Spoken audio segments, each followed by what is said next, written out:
Now, I've tried to make sure this isn't adjusted for inflation or anything. The prices to me look right, not adjusted for inflation based on what I've paid in the past.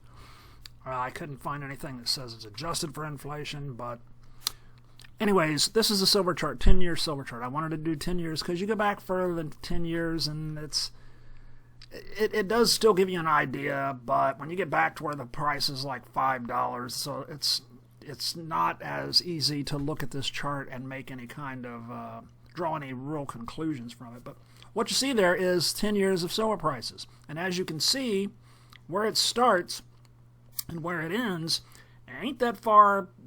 There ain't that big of a difference. Now, my question is what happens if you fast forward up to somewhere, say, the middle of 2015 there, the second third, about 2/3 of the way into 2015 there. Now, what if you start there? Now it looks like silver has gone up a ton, doesn't it? Right? What if you start there in 2021 when it spiked up real high, and you start from that number, and you're looking at where it's at now? Now it looks like it's gone down. What if you look in about mid-2019 there, and the price dropped way down? I'd have to go back and see what the cause is. That looks really odd to me, but let's assume that is accurate. Almost looks like a Hunt brother dumping of metals causing it to drop down like that. But if you look prior to that, it's not too far out of line. That spike up there in looked like it's about 2020 there. Looks like it's about late 2019, early 2020 when that drop happens.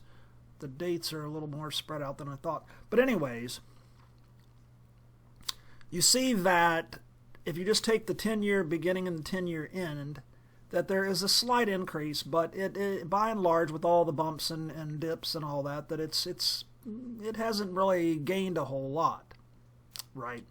The equilibrium price seems to be, going up a little, but not a ton. Some people would call that a problem. That right there, what you're seeing on that chart is this right to me is heaven, absolute heaven. Give me that volatility, baby. I don't care if the price ever goes up and stays up. Keep it at $20, $25 for eternity. But have that bobbing and weaving so I can make some money off of it. I love it. Now, we're going to skip gold here for a minute. We're going to go to Palladium. Crap, I got that stupid thing in there when I screen captured it. But anyways, you can see Palladium. Where does it start? Where does it end? Kind of the same thing. You would almost think that Palladium had stayed flat for a lot of times. Now it's got the dives, the nose dives there, and it's got the spikes. But where it starts and where it ends, it's not entirely, it's not climbing to the sky. You know what I mean? It seems to be, you could stretch that out over a point there and call that flat. Now we go back over here to Platinum. Platinum 10-year price. Now this one, again, this doesn't scare me at all. Some people I can see like just literally throwing the metal in the trash or selling or whatever, especially when you got that nosedive there late 2019, early 2020.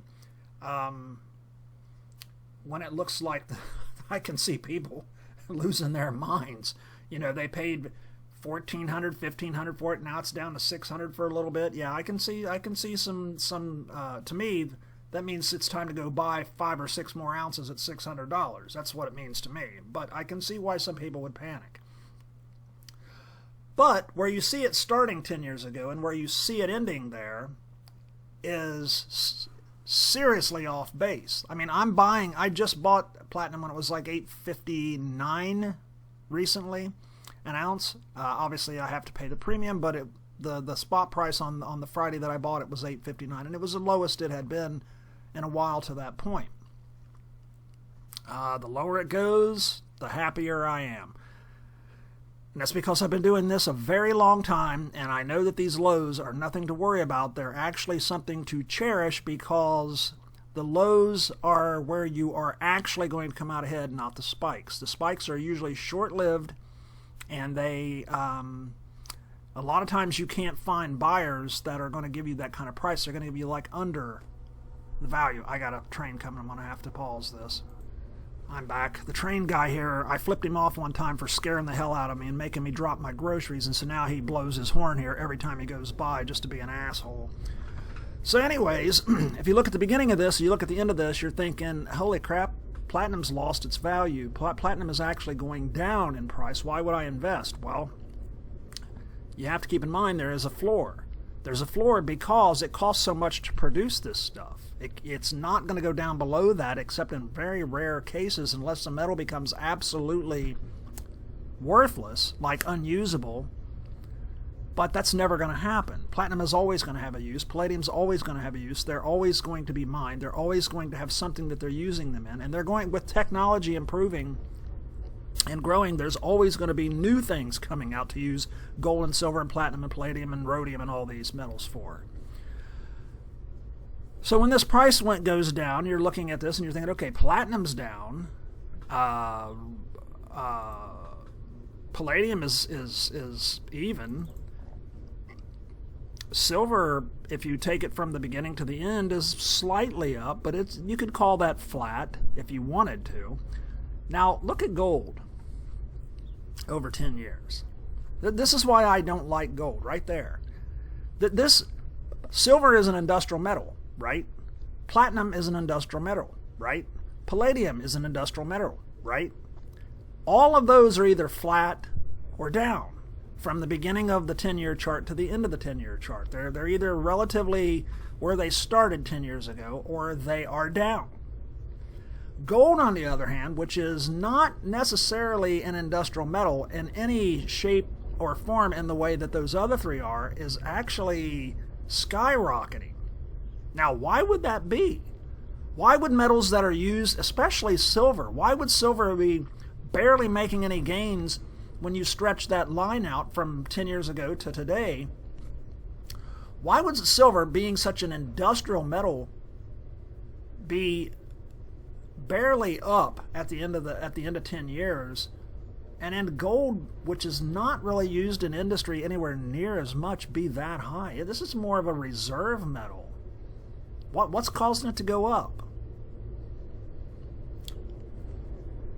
When you compare silver and gold, or silver, or I should say gold, to the other metals, and you're thinking that this is actually holding its own against inflation and holding its own against, it's not. This is a part that's scary to me. This is why I'm buying a little bit of gold now, but I'm not going to go too nuts with it. And I've got older gold that I bought way back when for much less than $2,000.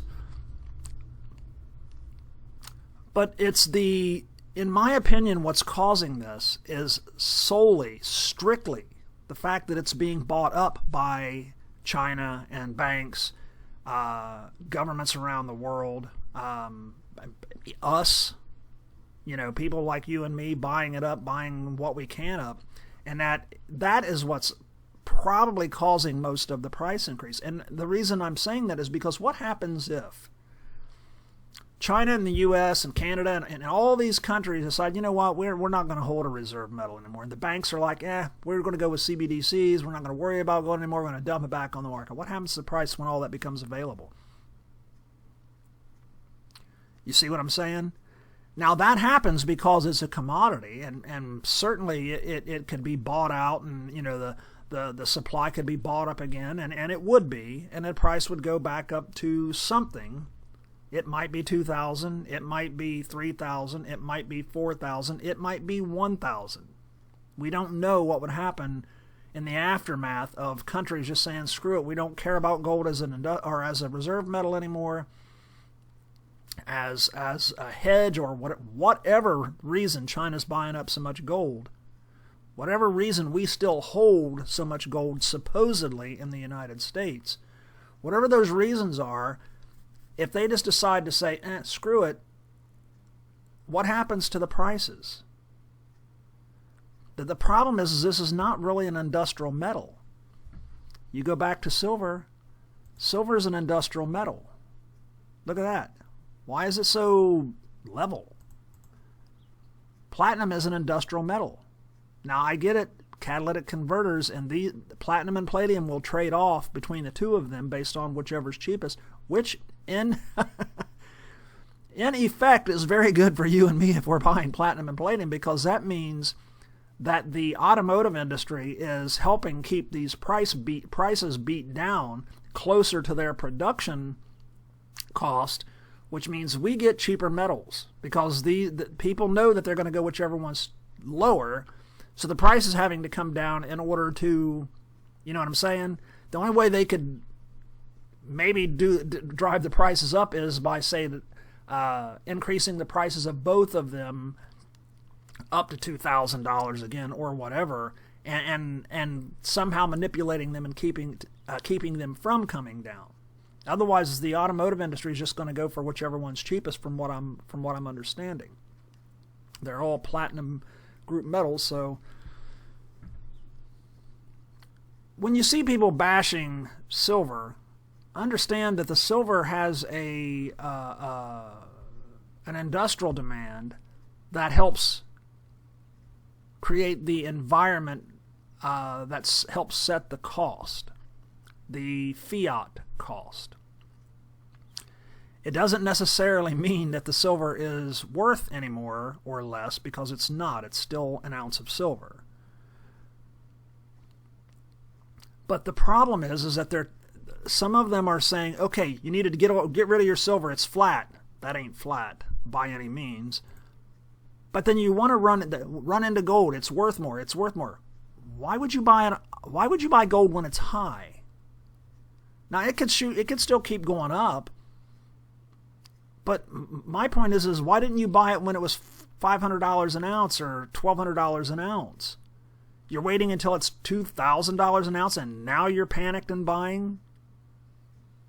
I'm buying a little bit because I found some of these old Napoleonic .1867 ounces, Leopolds and Roosters and stuff like that they're interesting, and I'm going to buy a few, but I'm not going to go too nuts.